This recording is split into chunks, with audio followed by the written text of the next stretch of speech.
Eles riram dela. Não sabiam que riam do começo do fim.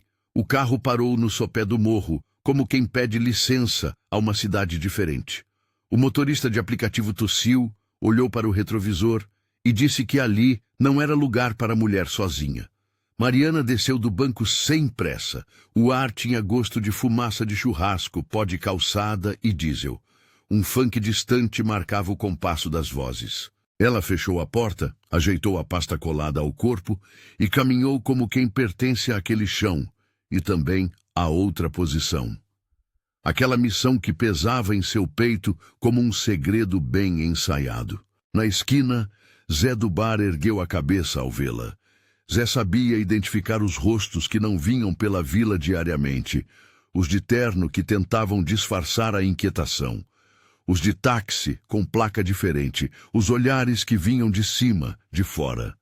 Ele fez sinal com a cabeça, disse um boa tarde seco e voltou ao copo que limpava.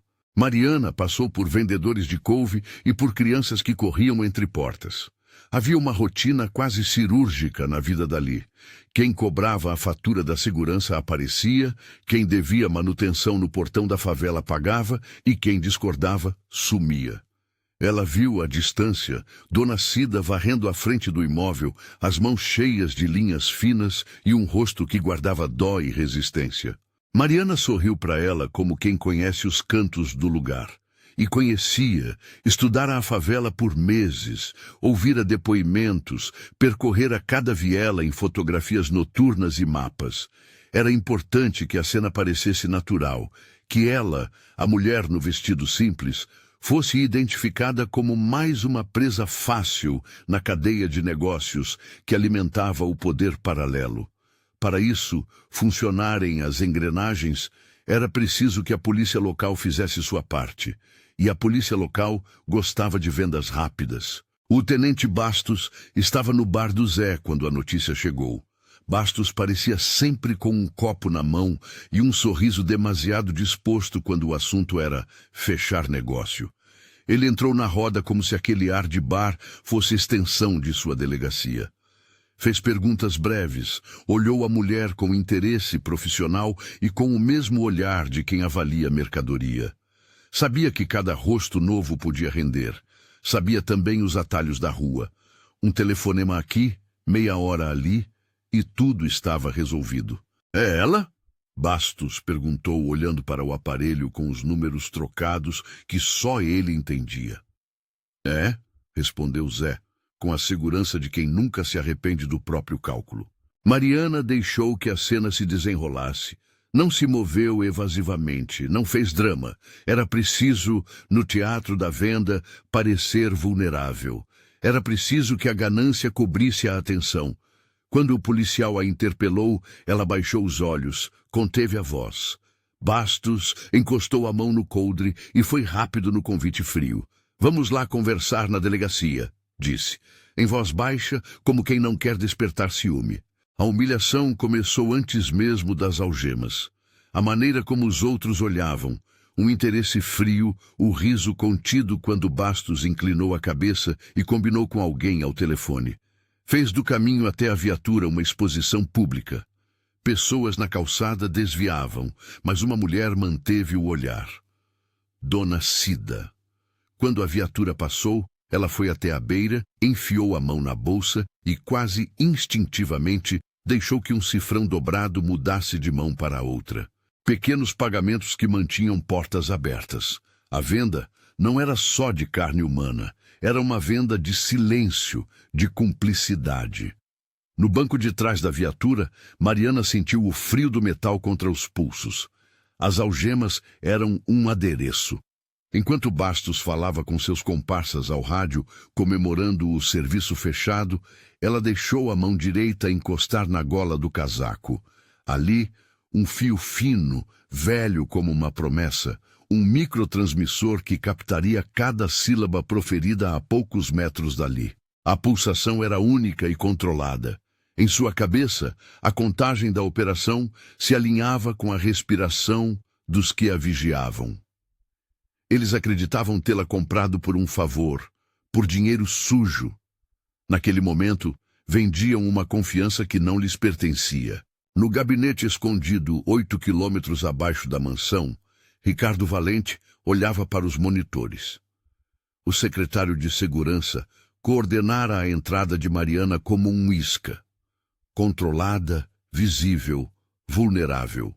A isca perfeita para atrair Betão e, com ele, todo o aparelho que sustentava o domínio.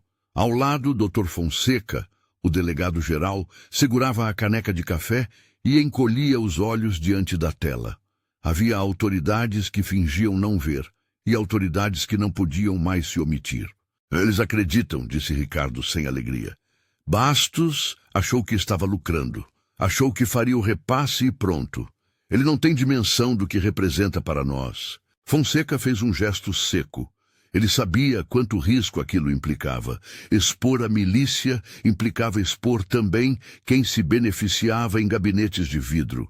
Havia mandados, havia a corregedoria pronta para atuar, havia peritos e equipes táticas aquarteladas em pontos estratégicos. Era necessário que a armadilha se fechasse com precisão. Uma invasão mal feita poderia transformar Mariana em objeto descartável e, pior, acelerar vazamentos. Mariana ouviu passos no corredor da delegacia improvisada pela milícia. Ouviu risos, ordens curtas e o estalo metálico de botas. Sentiu o olhar de Bastos tão perto que podia contar os poros no pescoço dele. Ele fez piada, tocou o queixo, repetiu. Essa você me trouxe, Bastos. Boa garimpada. Alguém batia o dinheiro na palma da mão.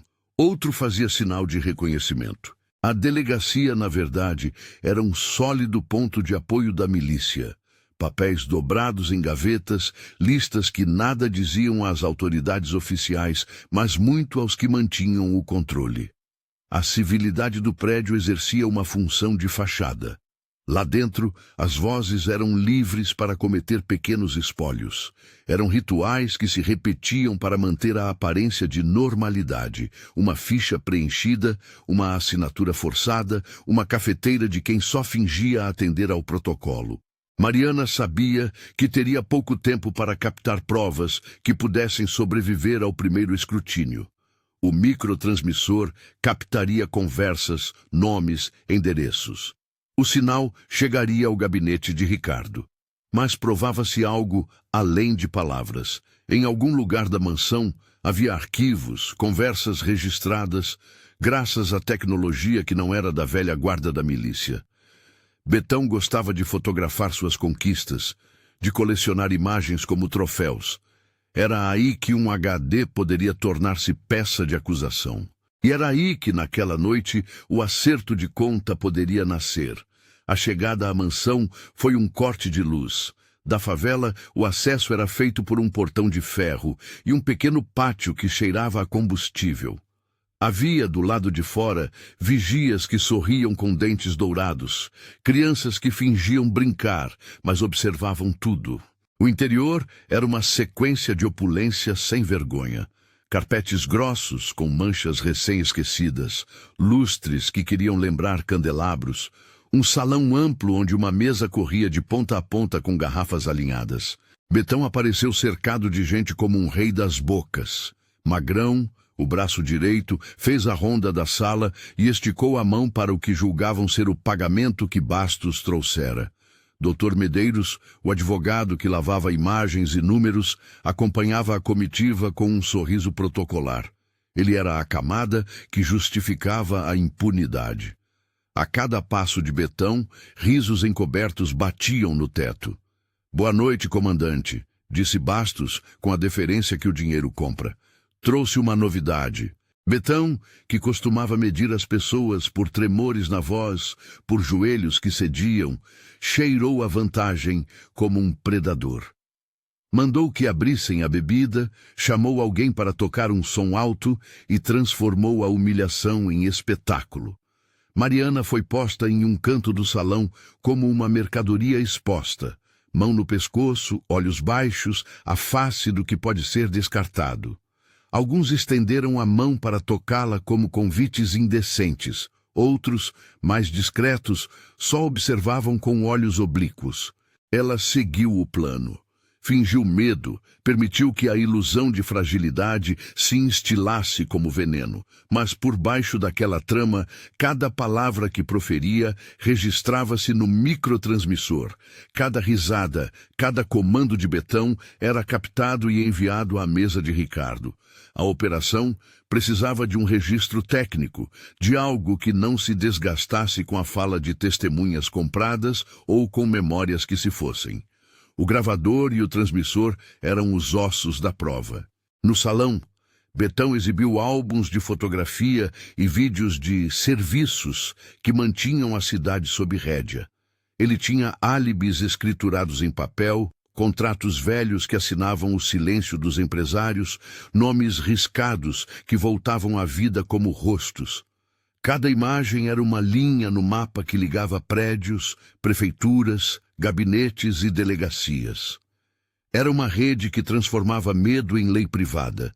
Enquanto isso, do outro lado da cidade, um ponto de observação improvisado conseguia juntar o que o gabinete necessitava. Um mapa com marcações, uma contagem regressiva e a sensação de que tudo poderia ruir em poucos minutos. Ricardo era prático. Sabia que tempo era a única moeda que não se troca. Fonseca lhe lembrava do jurídico, da necessidade de mandados executados com todos os selos de legalidade. Não podiam ser acusados de agir por fora. Garantir a cadeia de custódia das provas era tão vital quanto prender Betão. A apreensão não vale se a mídia não acreditar, disse Fonseca, com a frieza de quem já assistiu a operações mal feitas. Precisamos do HD, das fotos, desses livros razão. Se apenas prendermos Betão sem os documentos, o sistema vai fechar as portas e engolir tudo outra vez. Ricardo assentiu. A operação precisava, além da ação física, da exposição pública. Havia uma peça-chave que só seria deflagrada quando os dados estivessem seguros. O telão de um evento político, o instante público em que o poder paralelo seria humilhado diante da cidade. Mas para isso, era necessário chegar até o cofre, ao computador principal, às senhas que só se encontravam em gavetas difíceis. Mariana ouvia os passos de Betão, sentia a gordura do vinho derramar e escorrer como um símbolo. Sabia que Magrão vigiava a entrada, que Dr. Medeiros anotava um número qualquer em um papel que depois seria queimado se preciso. Havia uma sensação antiga ali. O velho poder pensando-se imortal. Em um momento de desprezo, Bastos aproximou-se, tocou o ombro de Mariana e fez um comentário alto para que todos ouvissem. Ela é daquelas que não fala, serve só para... A frase ficou no ar como um aviso. Alguém riu. Alguém mais levantou a taça. Batidas e troças. Mariana sorriu. O microtransmissor captou tudo. Do gabinete, Ricardo ouviu e manteve-se imóvel, como se o som pudesse quebrar a tensão acumulada. Nas telas, as ondas vibravam em verde. A equipe de cibersegurança monitorava a assinatura do sinal. Estava claro, limpo, pronto para gravar cada nuance. No meio da festa, uma mulher no canto observava a cena com olhos de quem havia aprendido duras lições. Dona Cida estava na rua, recatada atrás de uma janela, vendo a cena através das frestas. O pagamento que recebera para ficar calada foi pequeno, mas suficiente para continuar viva. Ela sabia, como sabiam muitos ali, que a presença de Mariana naquela noite era diferente. Alguns moradores sussurravam que aquela ali não é das nossas, enquanto outros viam apenas mais um corpo comprado. A comunidade, no entanto, tinha sede de dignidade. Cada rosto ali lembrava uma extorsão: água, luz, ônibus, terras. A humilhação da mulher no salão ecoava em cada conta não paga. Na sala de comando, as vozes eram baixas. Ricardo olhava os relógios, Fonseca relia as cláusulas dos mandados e os delegados da corregedoria confirmavam que tudo estava em ordem para agir. Havia ainda uma variável incerta, a presença de policiais como Bastos, cúmplices que poderiam escapar das consequências se nenhum laço comprovasse sua participação direta. Precisavam de algo mais que a gravação do salão.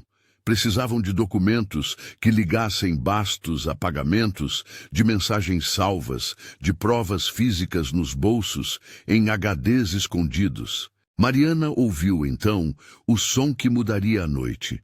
Alguém, em confiança, lamentou que o arquivo de Betão estava guardado em um cofre digital. Umas palavras que, para o ouvido destreinado, nada significariam. Para Mariana, significavam a atenção com que devia trabalhar. Se conseguisse chegar à sala onde os computadores estavam, se conseguisse anotar números, palavras, pistas, a operação teria mais do que vozes, teria objetos. A mansão, apesar de seu brilho falso, estava organizada com cuidado. Havia um escritório com marcas recentes, uma escada que conduzia a um quarto com fotografias penduradas. Betão gostava de posar ao lado de cheques, de carimbos, de contratos. Colecionava sinais de proteção. E na noite em que Mariana era a mercadoria, ele abriu uma gaveta para mostrar a quantos riscos se expunha. Era o mesmo gesto de quem exibe um troféu. "Olha aqui", disse Betão com orgulho. "Esses caras não me devem só respeito. Me pagam. Me colocam no jogo alto." Bastos sorriu largo. Achou que o roteiro da noite era simples. Parceira paga pela entrada, pagamento com propina, divisão do ganho. Cada um contou seus troféus, anéis, envelopes, promessas. Nenhum deles imaginou a extensão do que estava à mostra. Mariana foi conduzida até o escritório, onde a luz era mais quente. Ali, as vozes pareciam mais próximas, mais íntimas. Betão colocou uma fotografia diante dela, como se mostrasse o passado de uma pessoa, ou a quem ela poderia ter sido. A foto era de um homem com o sorriso de quem acredita que tem o controle. Alguém comentou o nome do deputado Valdir Correia, e na sala de comando, um silêncio cortante. Valdir era uma ponte que poderia levar a toda a rede. Ao ouvir o nome, Mariana fingiu não saber. O microtransmissor registrava Valdir, mural de ligações, empresas de fachada, um livro razão riscado que indicava transferência. Cada palavra soou como uma pedra jogada em um lago. As ondas alcançariam outras margens. Aquela referência foi o primeiro presságio de que o que estava em jogo era maior que a cela improvisada e o prazer de Betão em humilhar. Era uma linha vermelha que ligava os que mandavam ao crime organizado e que precisava ser desenhada com mãos seguras. Um fio no cofre podia ligar a figurinha do deputado com o tenente que riu alto ao lado da mesa. No gabinete, Ricardo palmou a mesa com força contida. Era o sinal que ele daria quando a hora chegasse. Agora. Mas havia um debate. Avançar agora significaria expor Mariana a riscos finais. Esperar poderia gerar vazamentos. O tempo, novamente, era a arma e o inimigo. De volta à mansão, numa sala de acesso protegido por senhas e chaves, Dr. Medeiros começou a falar em números que pareciam ter saliva. Empresas que lavavam valores, notas fiscais que eram trocadas por silêncio, medidas, percentuais, endereços. O advogado repetia nomes e datas enquanto Betão estalava os dedos e recitava o mapa mental de um império que definia territórios. Magrão circulava com a calma de quem carrega armas e segredos. Ele era o tipo de homem que sabia falar pouco e lembrar sempre. Vigiava Mariana com uma atenção que flertava com a suspeita. Podia sentir, por instinto, quando alguém no salão não pertencia completamente ao drama. Mas naquelas horas, a ganância era maior. Bastos, de longe, segurava a própria sensação de triunfo como uma taça. Nada, até ali, parecia-lhe falhar. O gabinete, porém, tinha outra narrativa. Os técnicos de cibersegurança, jovens de fones grandes e olhos cansados, já haviam aberto um canal encriptado que transmitava tudo diretamente ao disco rígido de provas. Cada sinal que Mariana gerava era roteado por uma chave que revitalizava a esperança de um processo que não fosse obtuso. Eles sabiam trabalhar rápido, sabiam também que o menor ruído poderia desencadear uma reação em cadeia. Quando Mariana foi levada para um quarto menor, um cômodo onde a luz era fraca e a música difusa, ela tomou um tempo para respirar. Seus pensamentos passavam por cada rosto que confiou nela, por cada documento que levaria consigo como memória, por cada pai e mãe de bairro que teria de voltar à vista de um homem que cobrava extorsão. Sabia que sua decisão de subir o morro havia sido medida em riscos e que amigos do gabinete colocaram suas próprias carreiras em jogo para que aquela venda ocorresse. Naquele quarto, um dos homens da milícia tirou a bolsa dela. As mãos vasculharam e encontraram apenas um celular com uma tela limpa e uma foto apagada. Tiraram-na do quarto por não achar nada de valor. Outro erro que reforçava a sensação de confiança de quem paga e exige. Enquanto isso, sob a gola da blusa, o fio fino continuava colhendo a conversa com o teor de uma sentença em curso. Do lado de fora, a comunidade sussurrava e olhava. A noite não pertencera só ao salão. O morro inteiro parecia proceder nela uma leitura de possibilidades. Hora de medo, hora de esperança.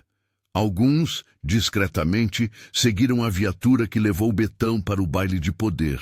Outros foram para casa cientes de que aquela era, talvez, a única vez em anos em que alguém tentou abrir o jogo contra os homens que compravam direitos. Na hora em que a equipe de Ricardo recebeu a confirmação do sinal e as ondas verdes pulsaram como corações apressados, houve uma troca de olhares no gabinete.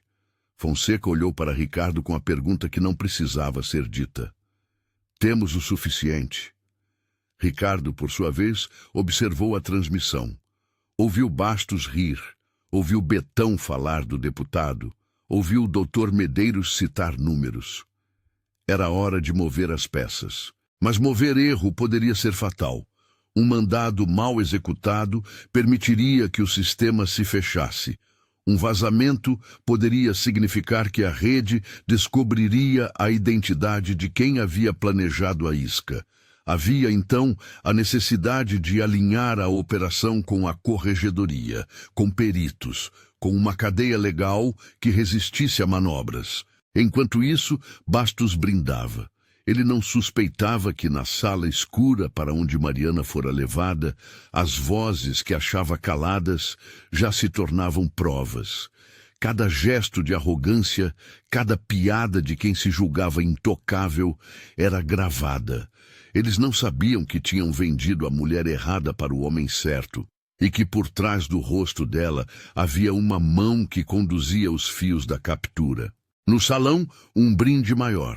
Alguns gravaram com seus próprios celulares, outros passavam fitas com promessas de sigilo.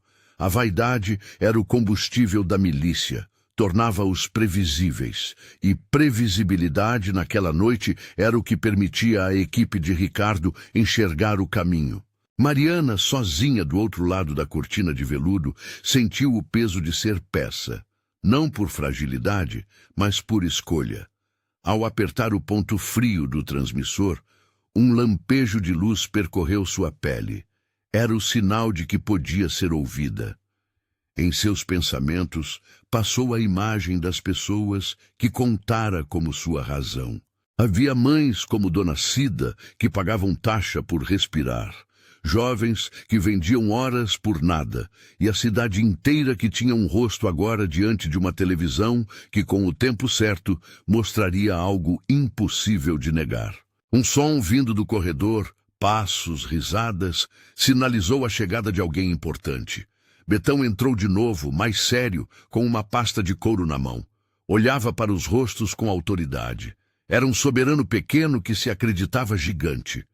Abriu a pasta e mostrou para deleite dos que o cercavam um pequeno HD com etiqueta manuscrita. Sorriu. Era o troféu de uma operação bem-sucedida. Bastos bateu palmas e murmurou: "Aí tá o que você quer." O HD era apenas um pedaço de metal com chips velhos. Para a milícia, era o direito de fazer negócios. Para a operação que vigiava, era potencialmente a prova capaz de ligar o deputado às transferências. Uma chance, uma peça que podia desarmar toda a arquitetura de impunidade. Naquela hora do gabinete, o técnico de cyber disse uma palavra que ecoou nos olhos de Ricardo: conexão. A linha estava aberta. As ondas vinham límpidas.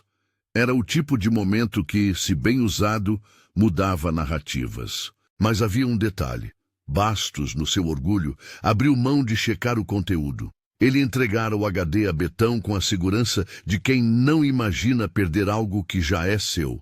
Vendido, pelo menos naquela noite, tanto ele quanto seu preço. Não sabiam, nenhum deles sabia, que entregaram não uma mulher, mas a oportunidade de mapear toda a rede. Mariana ouviu o clamor da sala e, por um segundo, imaginou o futuro. Correntes de pessoas que, vendo as imagens, talvez se lembrassem do que lhes foi roubado. Mas ela não podia voar para o pensamento coletivo. Tinha uma tarefa imediata. Precisava conseguir tempo até que as equipes circundassem a mansão, que os mandados fossem executados, que a própria lei se pusesse em movimento. O relógio no gabinete marcava os segundos com uma cadência nervosa. Ricardo fez um gesto para a central. "Aguentem mais 2 minutos." A central respondeu com um sim automático. Ninguém ainda sabia que bastariam menos de 60 segundos para que a roda começasse a girar. Então, no salão, um homem entrou com uma boneca de pano embaixo do braço. Era um presente para a casa, disseram. Era apenas alegria. Para Mariana, um arrepio de significado. Boneca, em muitas favelas, era sinal de cuidado, de ameaças veladas, de mensagens enviadas. Não era ainda o momento de interpretar símbolos. Era apenas uma figura que cruzou o salão, que foi deixada ao lado do sofá como se fosse um troféu simbólico. O homem sorriu. Foi embora. Naquela mesma noite, em algum lugar da cidade, uma câmera apontada para a mansão transmitiu o riso de Betão em forma de onda.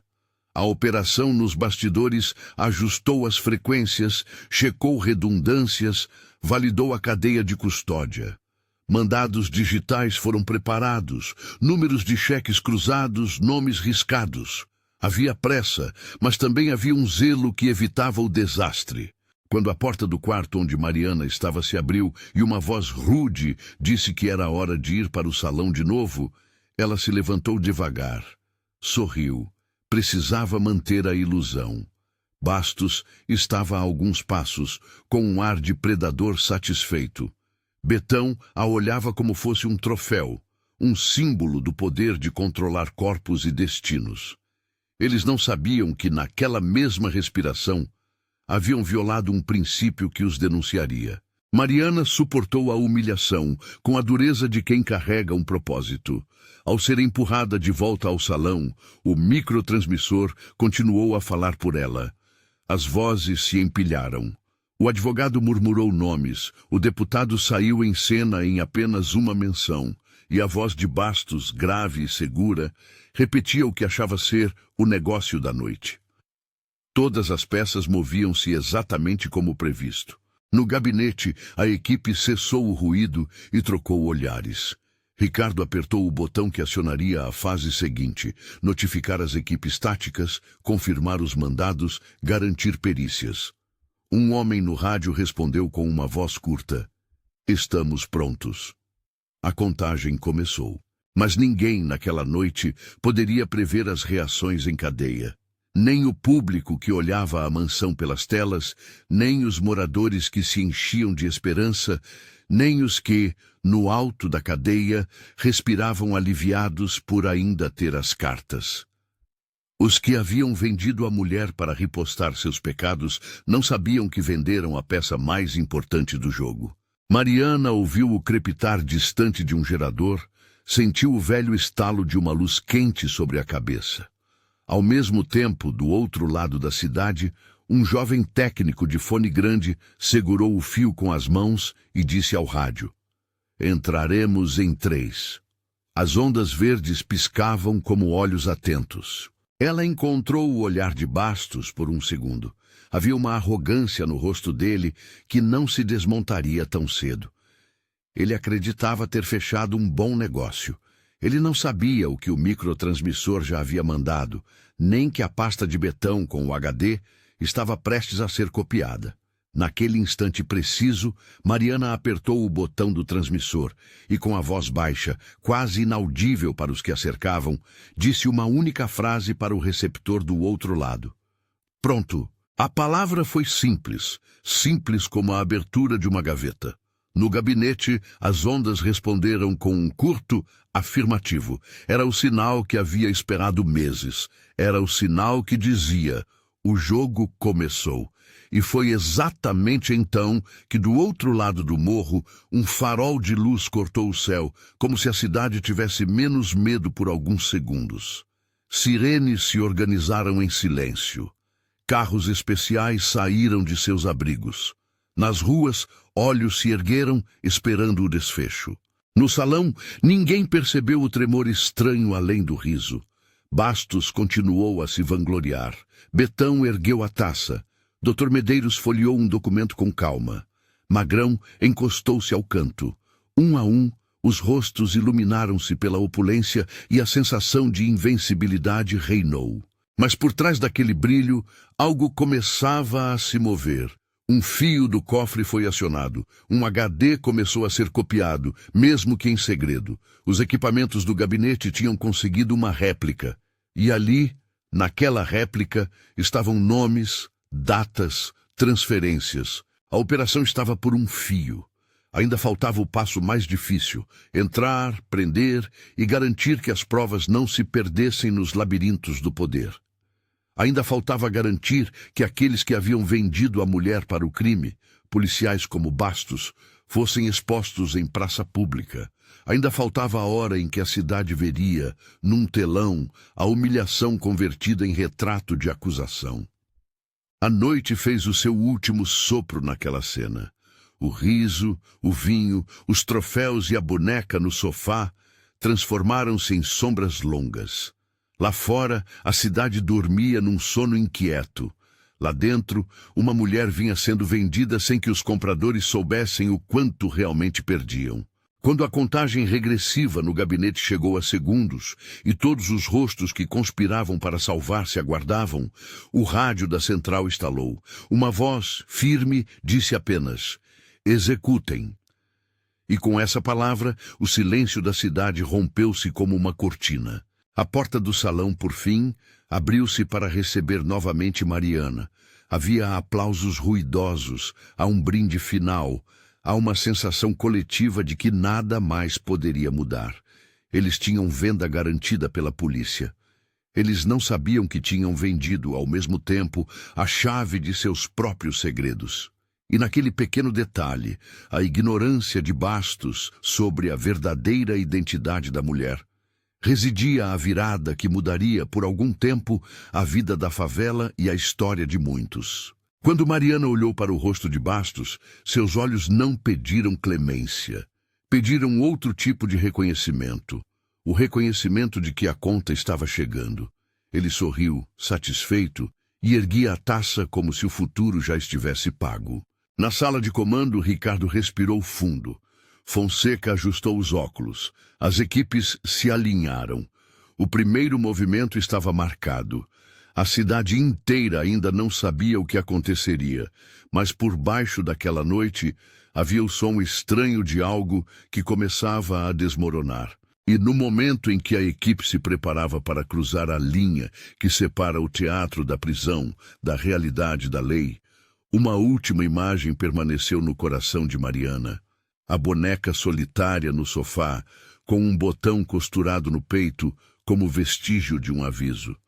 Ela não sabia ainda se era ameaça ou lembrança, mas sabia que aquela guerra era mais longa do que qualquer vitória naquela noite. Os faróis se moveram. O silêncio se partiu. A contagem terminou. A operação, enfim, estava prestes a começar. Quando a palavra executem ainda ecoava na central, os passos começaram a sair como se obedecessem a um compasso combinado. Não era um surto de heroísmo. Era uma coreografia ensaiada meses antes em salas fechadas, assinada por procuradores, peritos e um punhado de policiais que ainda acreditavam que a lei podia, de fato, alcançar o que se escondia por trás dos muros. As equipes táticas se aproximaram da mansão em silêncio, envoltas pelos ruídos urbanos que cobriam a operação. Um ônibus que descia a ladeira, um cachorro que latia distante, o som de um funk que tentava competir com as sirenes que ainda permaneciam contidas. Houve quem olhasse para o céu esperando luzes. Houve quem pensou que tudo terminaria em apenas mais uma noite de festa. Ninguém além dos que planejavam sabia o que a réplica do HD guardava. A traição escrita em transferências, promessas registradas em notas fiscais, mensagens que ligavam gabinetes à rotina da extorsão. Mariana estava no salão. A plateia do poder paralelo vibrava com pequenos triunfos. Quando Magrão comentou algo sobre um segundo investimento e Bastos riu alto, ela observou cada rosto como quem lê um mapa. Sua respiração era medida. O transmissor continuava a enviar.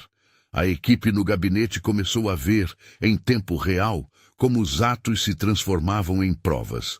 O técnico que copiou o HD sussurrou: "Estamos com tudo." Um alívio contido permeou o microambiente da sala de comando. Naquela fração de segundo, as ordens saíram claras e rápidas, mas não bruscas. Bloqueio das saídas, isolamento do perímetro, entrada por rotas definidas para minimizar riscos a civis. Um comboio discreto cortou becos, subiu ladeiras, tomou o recuo legal do mandado e fechou as brechas. Havia cuidado em preservar a cadeia de custódia. Cada agente levava consigo um caderno, um carimbo, a consciência de que uma prova mal manuseada podia ser anulada num júri de interesses. Nada ali era improviso.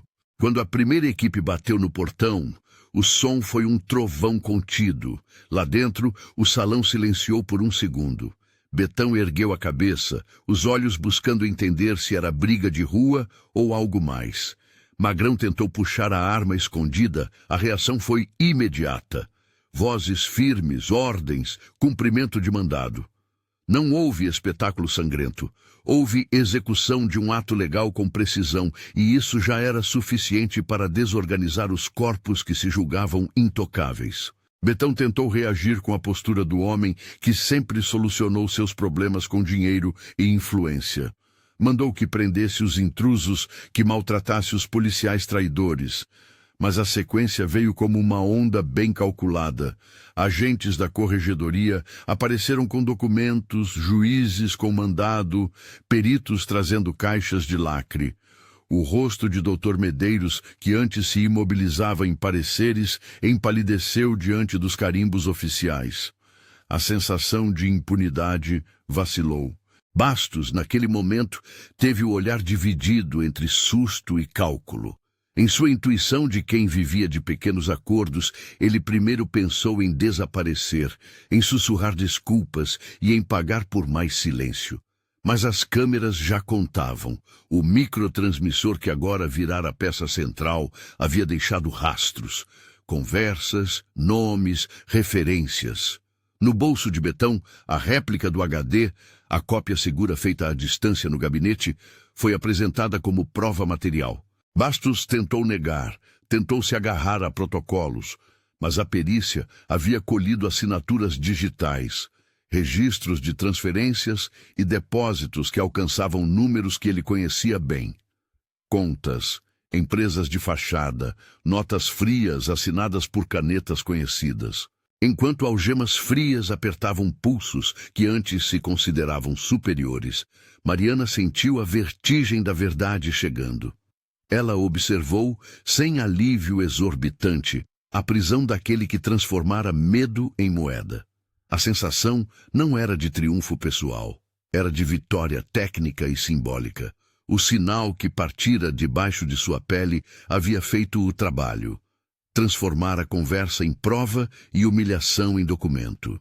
Nos dias que seguiram à queda, a mansão virou ponto de investigação. Peritos limparam discos, fotografaram gavetas, recolheram agendas. O livro Razão de Betão, que antes funcionara como diário do poder paralelo, foi fotografado página por página.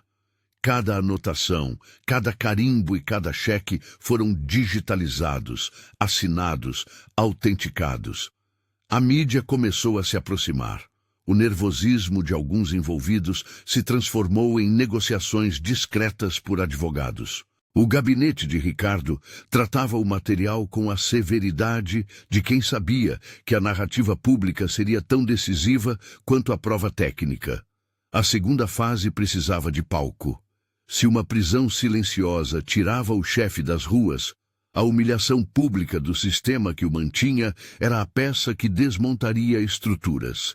Para isso, era necessário um grande evento, um espaço simbólico, onde pudessem ser mostradas as ligações entre escritórios e boca de fumo, entre mandatos e propinas. O evento do deputado Valdir Correia, um comício onde ele se exibia como interlocutor de ordem e segurança, serviu como essa vitrine.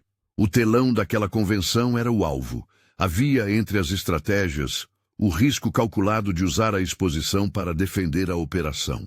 Não se tratava de um ato de linchamento. Tratava-se de uma tentativa de transparência forçada. Colocar diante da população aquilo que costumava ficar sob a mesa. Em uma sala de operações menor, a equipe de cibersegurança preparou o substituto do conteúdo do telão. Era um trabalho técnico, mas também ético. Mostrar provas autênticas, sem edição sensacionalista, com perícia e legendas explicativas. A ideia era clara. Quando a imagem de um homem que sorria para a câmera fosse substituída por documentos que o ligavam ao crime, a cidade veria o rosto do seu opressor diferente. À medida que o processo legal avançava, alguns procuraram negociar. Empresários que apareciam nas notas tentaram diminuir a exposição. Advogados do deputado buscaram uma liminar. O sistema vacilou em um ou outro momento, mas a materialidade das provas, conduzida com cautela pelos peritos e validada pela corregedoria, impediu atalhos. Havia uma pressão política, claro. Um deputado com base e amigos tentaria manobrar. Mas a operação correra com respaldo jurídico, e cada peça tinha o carimbo que tornava a contestação mais difícil. No dia do evento, as ruas ao redor do ginásio estavam mais cheias do que o normal. A população, entre curiosa e cética, compareceu para ver mais um discurso. Quando o deputado subiu, os aplausos foram ensaiados. Ele discursou sobre ordem, sobre responsabilidade, sobre limpeza. Em determinado momento, enquanto ele falava sobre segurança, o telão foi tomado por imagens que não faziam parte do roteiro. As imagens exibiam documentos, extratos e fotos. Logo depois, em som limpo, um trecho da gravação feita na mansão ecoou no ambiente. A voz de Dr. Medeiros citando nomes, a risada de Betão, uma referência ao nome do deputado. A plateia murchou. Alguns poderiam pensar em montagem, outros em coincidência. Mas havia técnica. Cada artefato exibido veio acompanhado de um selo pericial, o QR Code para a conferência, a autenticação de lacre eletrônico. Não era apenas uma denúncia, era uma exposição com amparo. No palco, a reação foi instantânea. O deputado tentou cortar o som, tentou apelar para a plateia, mas as imagens e as provas já haviam sido encaradas por milhares de olhos. Agentes da lei presentes no evento, com mandados em mãos, aproximaram-se. Valdir tentou escapar pelo corredor lateral, mas foi cercado por policiais. A cena foi filmada por celulares, por drones e por câmeras de televisão. Bastou que um agente, com a serenidade de quem lida com o público, lesse em voz alta o mandado para que a plateia percebesse a gravidade do momento. A repercussão foi imediata e massiva. Nas redes, os trechos que mostravam os extratos viralizaram. A população viu, em imagens incontestáveis, como o poder paralelo alcançava gabinetes formais. Para muitos, foi a primeira vez em que se viu registrada a tradução do medo em números e nomes. Para outros, a sensação foi de validação. Não sou louco, eles sabiam. A cadeia de comandos que sustentava a extorsão parecia, naquele instante, menos impenetrável. Mas a vitória pública trouxe também custos. Logo que a prisão do deputado foi consumada, mensagens chegaram aos que haviam apoiado a operação. Havia recados velados, carros seguiam, estranhos passavam em frente a residências e perguntas serem feitas em sussurros nos mercados. A milícia não fora apenas desarticulada, mudou de tática. Pessoas de confiança foram testadas. Quem antes cobrava taxas, agora sondava rachaduras. Em meio às celebrações contidas, a vida de Mariana mudou de forma tão brusca quanto inexata. Havia reconhecimento, sim, autoridades foram aplaudidas, houve entrevistas, manchetes, mas no mesmo pacote vieram olhares medrosos, ofertas para recomendar cuidado, solicitações para que saísse de pontos de maior visibilidade. Ricardo passou a orientar sobre protocolos de segurança pessoal. Fonseca, embora cansado, recomendou cautela. A lei havia pesado, mas o inimigo remanescente podia mordiscar. Foi justamente nessa maré de pequenas vitórias que a resposta se manifestou. Uma manhã, ao abrir a porta da sede, onde havia se refugiado após dias de operações e depoimentos, uma funcionária encontrou diante da escada uma boneca de pano. Era simples, como muitas que se vendem nas feiras. Rosto bordado, vestido surrado, um botão costurado no peito. Não havia etiqueta de origem, nem bilhete. A boneca ficou pousada numa cadeira quase em silêncio, como se fosse testemunha. A primeira reação foi prática. Avisaram a equipe de segurança, destinaram a boneca a uma área de contenção, retiraram qualquer peça que pudesse ser analisada. Um teste rápido mostrou que não havia dispositivos óbvios. Perícia inicial confirmou que a boneca provavelmente servia como mensagem. A interpretação foi imediata entre os que conheciam códigos de intimidação. Sabemos onde você mora. Sabemos onde sua casa fica. Mas havia também outra leitura, menos terrível. Um aviso de que ainda havia gente observando e que vazamentos aconteciam onde menos se esperava. Dona Cida viu a boneca com olhos que misturavam medo e alívio. Para ela, o objeto era a lembrança da fragilidade cotidiana. O mesmo lugar onde guardava as hortaliças era assediado por taxas. Quando foi à sede para procurar por notícias sobre a noite da mansão, encontrou a boneca em uma mesa. Ela tocou a costura, sentiu o tecido áspero e murmurou: "Eles não vão parar." A voz não era lamento, era constatação. A operação continuou. Novas diligências foram feitas em endereços de empresas citadas no livro Razão. Empregados foram convocados a depor. Contas bloqueadas, bens arrolados. Dr. Medeiros passou a responder por atos e alguns empresários que haviam fechado olhos se viram obrigados a explicar transferências. A cadeia de comando intangível, que tanto se apoiava em omissão, começou a rachar em pontos concretos. Ainda assim, nomes desapareceram das listas com facilidade. Outras conexões surgiram em seu lugar. Bastos foi levado a depoimento. O rosto que antes transbordava vaidade ficou seco. Ele não era apenas um homem que vendia mulheres, era peça de um mecanismo que se alimentava de rotina. Em uma sala de paredes brancas, com câmeras que monitoravam sua fala, ele foi confrontado com gravações em que negociava, com a cópia do HD em que constavam transferências e a lista de notas frias assinadas. Bastos confessou em partes, em outras manteve silêncio. Era óbvio que preferiria trocar informações por imunidade, mas o processo legal não se tratava de barganha emocional. Exigia documentos e provas que colassem. A comunidade festejou, mas de forma contida. Havia um sentimento de justiça, sim, mas também a percepção de que a vitória era simbólica. Para muitos, o pagamento de uma taxa não cessaria da noite para o dia. Novos atores poderiam preencher o vazio deixado por Betão. A praça onde Dona Cida vendia couve foi tomada por conversas sobre o que vinha a seguir.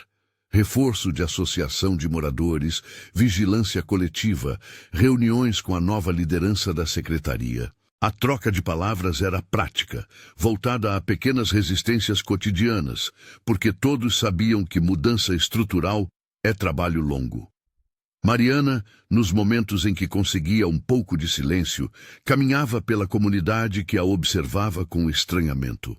Alguns a cumprimentavam com gratidão, outros ainda a olhavam como quem não sabe se confiar em quem apareceu como vítima e depois como heroína. Ela aceitava os olhares sem vaidade. Sabia que não tinha o direito de apagar a humilhação que vivera, mas também sentia que fora uma peça necessária para acionar uma engrenagem. A operação não a tornara invencível, tornara-a consciente do custo. Houve momentos em que o peso disso quase a derrubou. As noites de sono eram curtas, os telefonemas frequentes, rumores de retaliação corriam, meninos seguiam passos, carros pareciam vigiar. Ricardo a aconselhou a alterar rotas, a mudar alguns hábitos, a não frequentar lugares óbvios. Mas o que mais a incomodava era a sensação de vazamento. A boneca fora prova de que alguém ainda penetrava a rotina. A lealdade era uma mercadoria que podia ser comprada, e a interceptação de informações era algo que não podia ser eliminado apenas com prisões. As semanas seguintes foram de processo e de desgaste. O sistema jurídico começou a exercer sua força.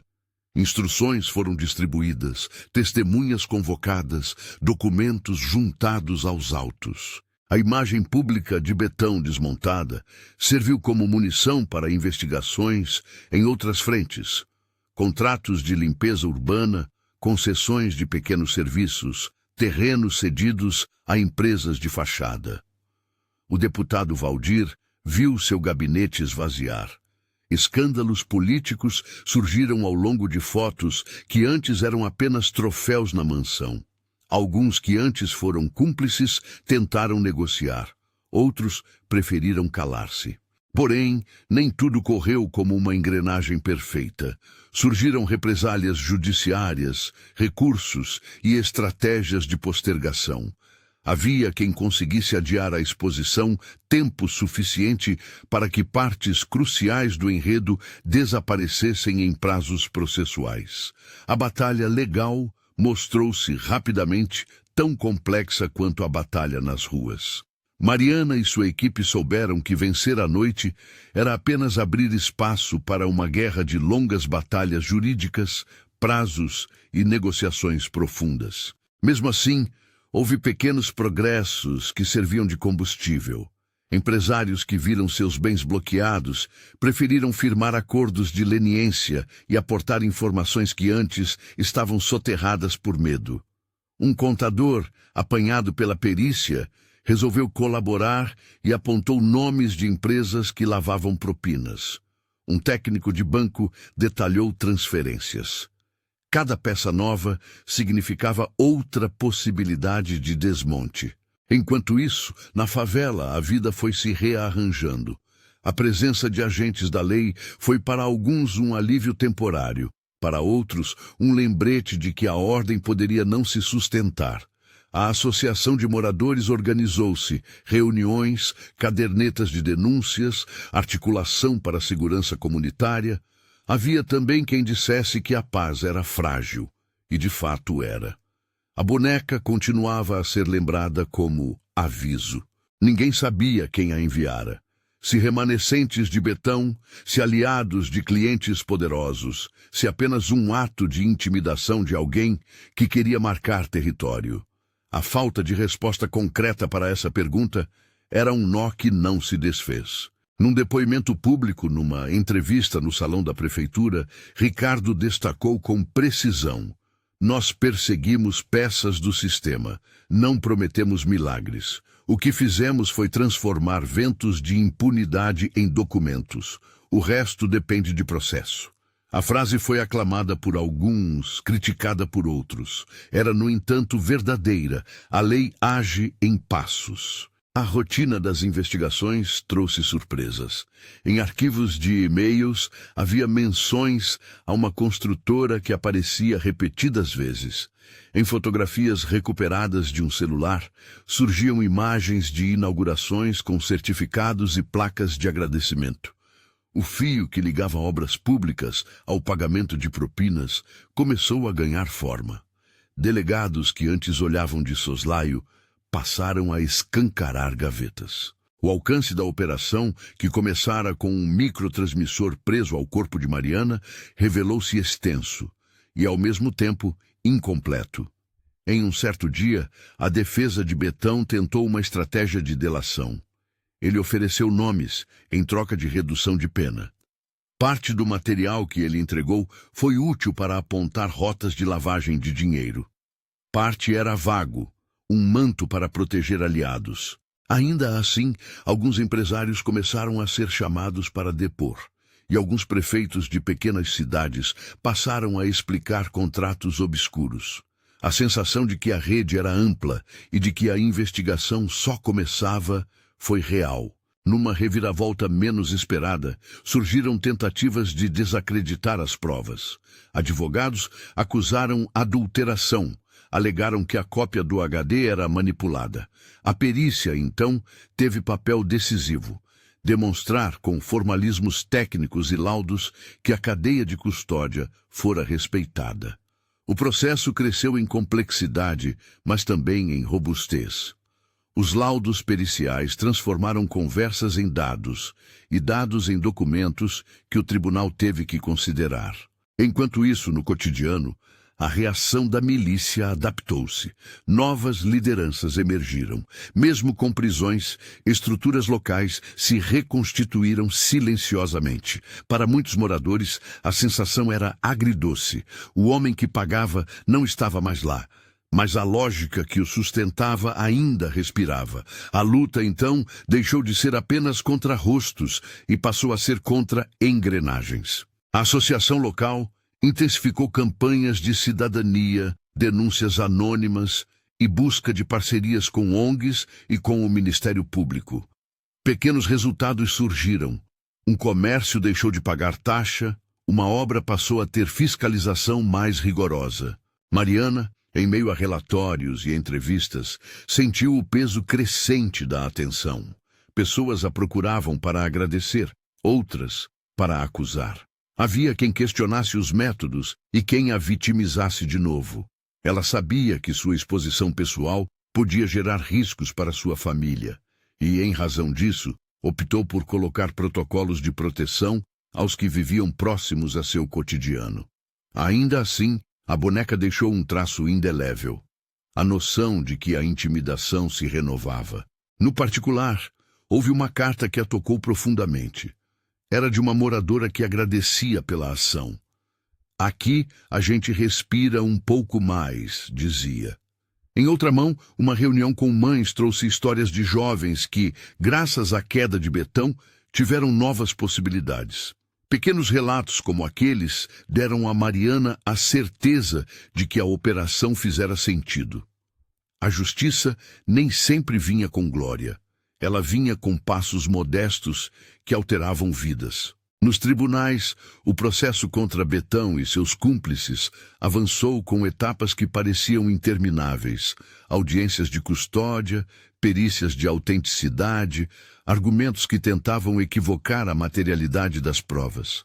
A defesa buscou estratégias para esvaziar contraprovas, mas a persistência da promotoria e a sequência documental foram suficientes, em muitos momentos, para neutralizar manobras. Não se falava em extinção do problema. Falava-se, sim, de enfraquecimento de um núcleo corrupto.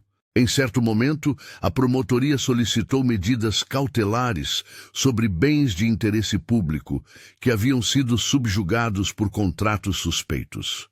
Terrenos foram bloqueados, obras revistas. Um programa de reavaliação de contratos públicos começou a ser implementado. Para a comunidade, a abertura desses processos foi sinal de que o poder paralelo perderia espaços.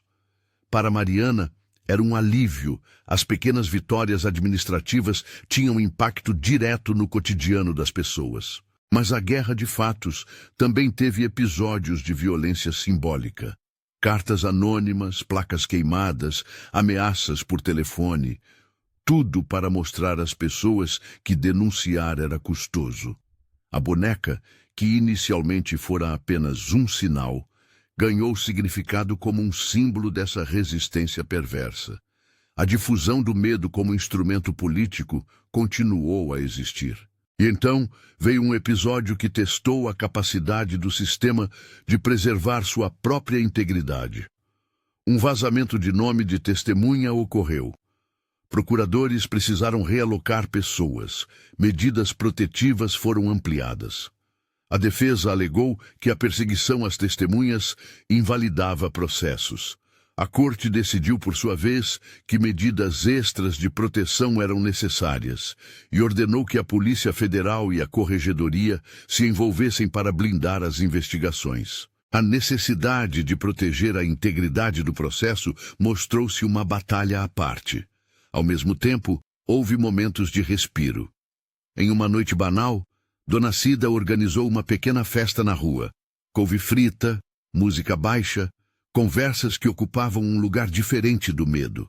Pessoas vieram, contaram que conseguiram pagar uma conta sem arriscar a vida e que um filho havia voltado para casa. A presença de Mariana naquele pequeno encontro foi discreta, sem fotos grandiosas, apenas trocas de palavras. Foi uma vitória íntima que dava sentido ao custo.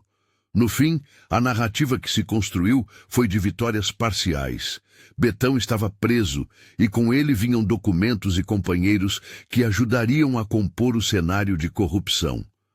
Valdir estava detido, enfrentando acusações que até então pareciam inimagináveis em praça pública.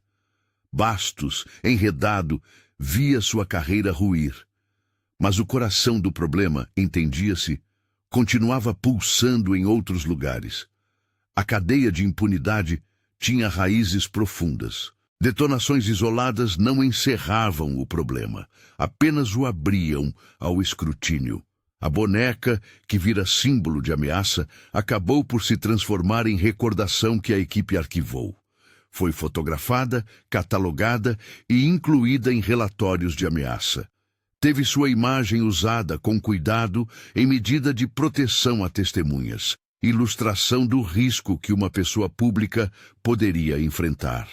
Não serviu para deter a guerra, mas lembrava que a batalha não se resolvia apenas com prisões. Num último capítulo que para muitos simbolizou a ambiguidade do resultado, houve uma audiência pública.